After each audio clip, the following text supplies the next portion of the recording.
Good morning बच्चों। आज हम व्याकरण में पाठ वर्णमाला पढ़ने वाले हैं। पिछली कक्षा में आपने पढ़ा था भाषा और व्याकरण, लेकिन इस बार हमारा पाठ 2 है जिसकी शुरुआत हम वर्णमाला से करेंगे। सबसे पहले तो आप इन चित्रों को देखिए जो चित्र आपको सामने दिख रहे हैं। कछुआ, रेलगाड़ी और खिलौना। जब ये नाम वाले इन नामों को जब हम बोलते हैं या इन ध्वनियों को अपने मुंह से हम बोलते हैं जो नाम हमें दिए गए हैं, तो हम इनका अलग अलग तरीके से लिखने में इनका रूप इस प्रकार देखते हैं। कछुआ, क, लकीर लगी हुई है।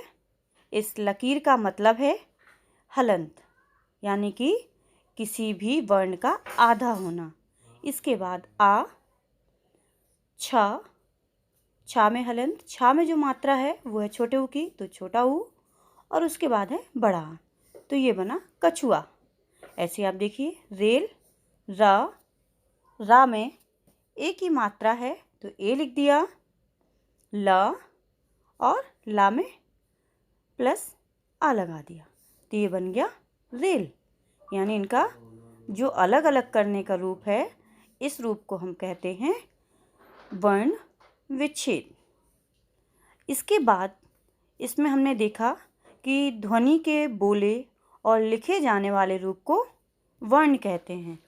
यानी कि वर्णों से मिलकर जो शब्द बन रहे थे, हम जो शब्द पढ़ रहे थे, उन्हीं के बारे में कहा गया है कि जो ध्वनि के बोले और लिखे जाने वाले रूप को हम वर्ण के नाम से जानते हैं। इसके बाद वर्ण भाषा की सबसे छोटी इकाई है और इसके टुकड़े नहीं हो सकते, क्योंकि जो आपने अभी वर्ण विच्छेद किया था उसमें जिसको अलग कर चुके थे, वर्ण अलग अलग लिखे थे, उनके और टुकड़े नहीं किए जा सकते। जितने संभव थे उतने हमने किए। इसके बाद वर्णों के बाद बात आती है कि वर्णों से वर्णमाला बनती है।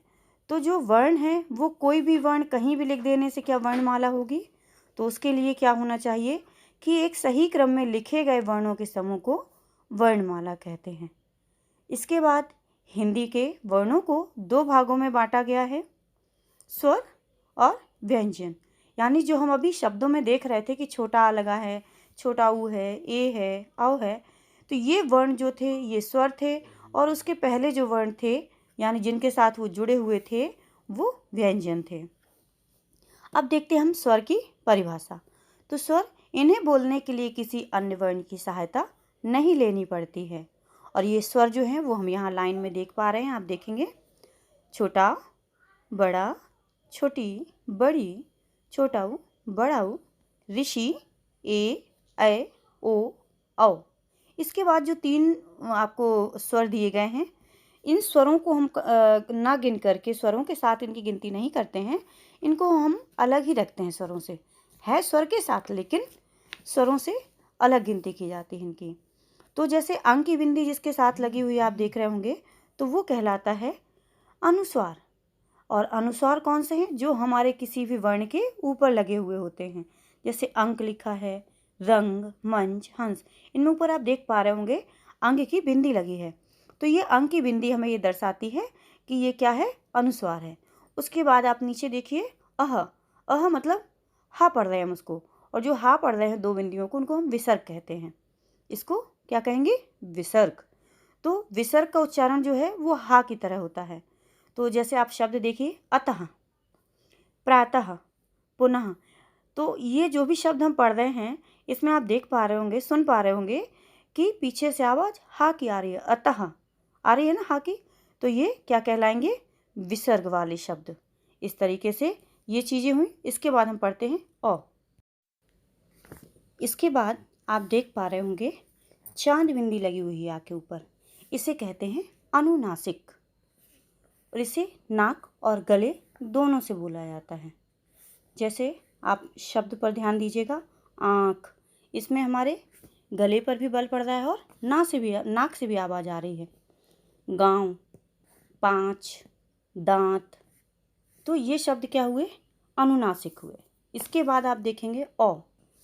यह ध्वनि कहाँ से आती है? अंग्रेजी शब्दों से ली गई है हमारी हिंदी भाषा में। इसको आगत शब्द भी कहते हैं। आगत वर्ण कहते हैं। तो इसकी परिभाषा देख लेते हैं। यह ध्वनि अंग्रेजी भाषा से हिंदी में आई है। इसका उच्चारण औ की तरह होता है, जैसे बॉल। अब यहाँ पे आप औ तो नहीं पढ़ेंगे ना, बॉल तो नहीं कहेंगे उसको, औ पढ़ रहे हैं, तो इसलिए क्या हो गया, बॉल। डॉक्टर, औ आ रहा है, ओ नहीं आ रहा है। इसके बाद आप नीचे चार्ट में देखिए, जो हमें इसमें एक तालिका दी गई है, इसमें देखने की बात कर रहे हैं हम आपसे। इसमें लिखा है एक तरफ स्वर और मात्रा। स्वर और मात्रा दोनों एक ही चीज़ है। कैसे? स्वर को हमने पूरा पूरा लिखा हुआ है, और स्वर को जो हम व्यंजनों के साथ जोड़ते हैं तो उनको मात्रा रूप में लिखते हैं। तो इनकी हम यहाँ पर मात्राएं देख पा रहे हैं। जैसे आ की कोई मात्रा नहीं होती है, और बड़े आ का यहाँ पर आप देख रहे हो डंडा है।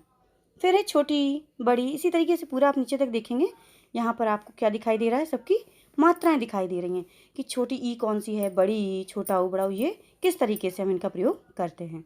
इसके बाद तीसरे नंबर पर देखिए व्यंजन। व्यंजन में आप देख रहे होंगे क, हलंत और आ, यानी पूरा का बना। इसमें मात्रा नहीं है छोटे आ की, लेकिन पूरा मिल करके का के साथ, तब वो पूरा का कहलाया, जो हमें मात्रा दिखाई नहीं दे रही है। इसके बाद है बड़ा का, छोटी की, बड़ी की, छोटा कू, बड़ा कू, क्र, के, कै, को, कौ, को। तो ये जो शब्द दिए गए हैं, मतलब वर्ण जो हमें दिए गए हैं, इनमें हमने मात्रा लगाई थी। हमने जो शब्द बनाए हैं ये मात्राओं के साथ हैं। तो आप यदि ये मात्राओं के साथ सीख जाएंगे और उसका उच्चारण उसी मात्रा की तरह करेंगे तो आप आसानी से भी इसको लिख पाएंगे। आपको ज़रूरत नहीं है कोई भी किताब कॉपी देखने की। ठीक है। इसके बाद नीचे देखेंगे, रा के साथ छोटा ऊ और बड़ा ऊ लगने पर वे कैसे लिखे जाते हैं। जब हम रा में छोटे ऊ की मात्रा लगाते हैं तो आप देख रहे होंगे छोटा रू कैसा है, सिर्फ एक उसमें ऐसे ऊपर से खींचा और नीचे को लगा दिया, सीधा सीधा है। लेकिन जब हम इसी को बड़ा रू लिखते हैं तो आप उसमें देखेंगे उसको लाइन, जो हमने यहाँ लाइन से खींची थी उसकी जगह पर हमारा क्या है, गोल किया और फिर उसको नीचे ले आए, तो वो बन गया बड़ा रू। बस इन दोनों में यही अंतर है कि इसमें गोल नहीं होता है और इसमें जो है गोल लगा होता है, यानी गोल डंडी खींची होती है। इसके बाद हमने मात्राएं देखी। मात्राओं के बाद हम आते हैं व्यंजन पर। अब हमारे सामने जो यहाँ व्यंजन लिखे हैं, ये सारे व्यंजन आप यहाँ से पढ़ सकते हैं और आपको याद भी होने चाहिए। और इसमें ऊपर देखेंगे जरा, इन ध्वनियों को बोलते समय स्वरों की सहायता ली जाती है। आपने जैसे यहाँ छोटा क देखा था मात्राओं वाली लाइन में, तो वैसे यहाँ देखिए सभी किसी में भी आपको लाइन नीचे नहीं दिखाई दे रही होगी, यानी लकार नहीं दिखाई दे रही होगी, तो वो लकार नहीं है। इसका मतलब ये सभी छोटे आ के साथ जुड़े हुए हैं, तब ये पूरे स्वर के साथ जुड़ करके ही ये पूरे लिखे हुए हैं। अब हम इस पेज में देखेंगे, जब कोई व्यंजन बिना स्वर के लिखा जाता है तो उसके नीचे हल चिन्ह लगाते हैं।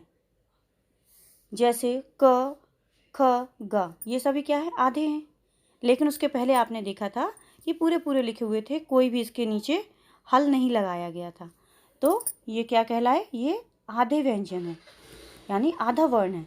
और जब इन्हें स्वर की सहायता मिल जाएगी तो ये पूरे हो जाएंगे। इसके बाद आप यहाँ देखेंगे ढ और ढा, ये क्या है, जब हम वर्णों को लिखते हैं, जैसे ये ढ ढक्कन वाला, उसमें नीचे बिंदी लगी है, ड डलिया, उसमें नीचे बिंदी है। इनका प्रयोग हम कब करते हैं, हम यहाँ देखते हैं। भाषा में इनका व्यापक प्रयोग किया जाता है। ड ढ वर्णों के नीचे बिंदु लगाकर इड़ा और ढ़ा ध्वनियाँ बनती हैं।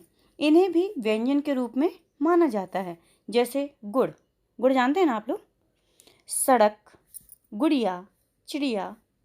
इसके बाद ये तो हुआ इड़ा, जो डा डलिया में बिंदी लगा करके हम उसका प्रयोग कर रहे थे, वो हैं। इसके बाद है यहाँ पर पढ़ाई, यानी कि ढा ढक्कन में बिंदी लगाकर ढा, पढ़ाई, चढ़ाई, बूढ़ा।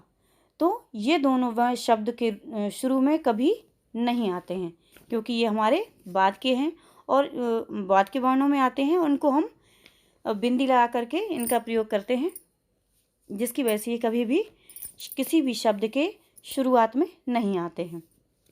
फिर आते हैं जा, फ।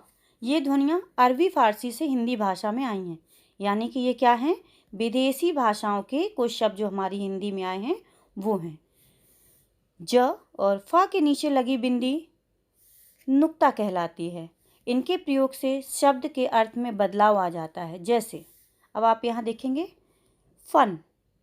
अब यहाँ फन का मतलब जहाँ पर सीधा सीधा हमको दिखाई दे रहा है फाना फन, इसका मतलब है सांप का फन, लेकिन उसी के नीचे लिखा है फन। फन, सांप का फन। इसके बाद लिखा है फन, हुनर या कला। तो आप इन दोनों में सिर्फ एक नुक्ता लग जाने से देख पा रहे होंगे कि उनके अर्थ में भी बदलाव हो गया है।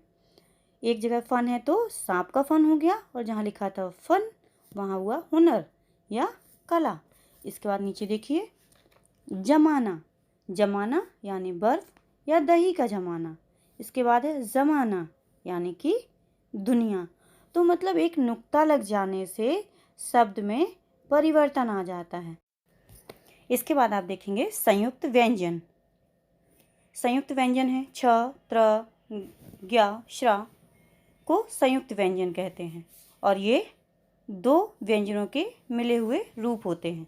यानी कि दो व्यंजन मिल करके जब एक वर्ण बनाते हैं तो वो कहलाता है संयुक्त व्यंजन। जैसे क, शा, तो ये बना छ, त, र, त्रा, तो ये संयुक्त व्यंजन है 4। इसके बाद आप नीचे देखेंगे जब दो अलग अलग व्यंजन एक साथ आते हैं तो वे भी संयुक्त व्यंजन बनते हैं। इनमें पहला व्यंजन आ रहित होता है और अगला व्यंजन आ या किसी अन्य स्वर सहित होता है। तो जैसे आप यहाँ देखेंगे क और ता, का में हलंत लगी है यानी आधा का, और ता, तो ये हो गया कक्त यानी कि रिक्त।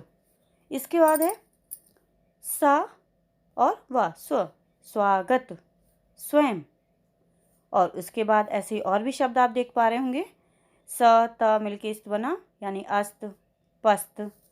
आप दूसरे शब्द भी बना सकते हैं, परास्त, इस तरीके से। फिर है द्वित्व व्यंजन। एक ही व्यंजन जब साथ साथ आते हैं तो उनका रूप इस प्रकार होता है। क यानी आधा का, पूरा का। जब दोनों को मिला करके हम एक शब्द बनाएंगे, बना पक्का। और भी दूसरे शब्द भी बनते हैं, ऐसा नहीं है कि सिर्फ एक ही शब्द बनता हो किसी से। ऐसे ही च, चा यानी कि कच्चा। फिर है ट, लट्टू, ब, गुब्बारे। तो इस तरीके से ये हुए द्वित्व व्यंजन, यानी कि एक ही वर्ण को दो बार लिखा जाता है, एक बार आधा और एक बार पूरा। इसके बाद है रा के विभिन्न रूप। रा के विभिन्न रूप देखेंगे हम, जब रा से पूर्व कोई वर्ण स्वर रहित होता है तो रा उस वर्ण के नीचे लगता है, जैसे क्रम। फिर है टा और डा में रा का रूप वर्ण के नीचे लगता है, यानी कि नीचे की तरफ। यहाँ देखेंगे आप ट्रक, ट्रक में इसका रूप कहाँ लग रहा है, रा का नीचे। राष्ट्र, ड्रामा, तो ये हुए किसके, रा के रूप। इसके बाद तीसरा रूप देखते हैं हम, जब रा स्वर रहित हो, यानी कि उसके साथ स्वर नहीं होता है, तब स्वर रहित हो तो अगले वर्ण के ऊपर लगता है और उससे पहले बोला जाता है, जैसे कर्म। रा तो बोला हमने लेकिन रा को लिखा नहीं है, उसकी रेफ लगाई है, तो कर्म। इस तरीके से ये हमने क्या पढ़े, सारे रा के रूप। अब हम देखते हैं कि हमने इस पाठ में आज क्या क्या पढ़ा। जैसे ध्वनि के बोले और लिखे जाने वाले रूप को वर्ण कहते हैं। फिर हमने सीखा वर्णों के समूह को वर्णमाला कहते हैं। फिर वर्णों के भेद पढ़े हमने कि वर्णमाला में कितने भेद होते हैं, तो वो 2 होते हैं, स्वर और व्यंजन। उसके बाद पढ़ा हमने कि शब्द बनाते समय व्यंजन के साथ स्वर मात्रा के रूप में लगते हैं। 2 व्यंजनों का मेल संयुक्त व्यंजन कहलाता है। रा के अनेक रूप हैं, तो वो हमने रूप वहाँ पर देखे जो 3 तरह के, एक ऊपर लगता है और 2 नीचे। इस तरीके से हमने आज पाठ में ये चीज़ें पढ़ी। अब आपको कुछ जो वर्क देंगे वो आपको अपनी बुक में ही करना है। यदि आपके पास बुक है तो आपको सिर्फ अपनी बुक में फिल करना है और उसकी फ़ोटो डालनी, कॉपी पर नहीं लिखना। और यदि आपके पास बुक नहीं है तो आपको अपनी किसी भी कॉपी में लिखना है और उसकी फ़ोटो डालनी है।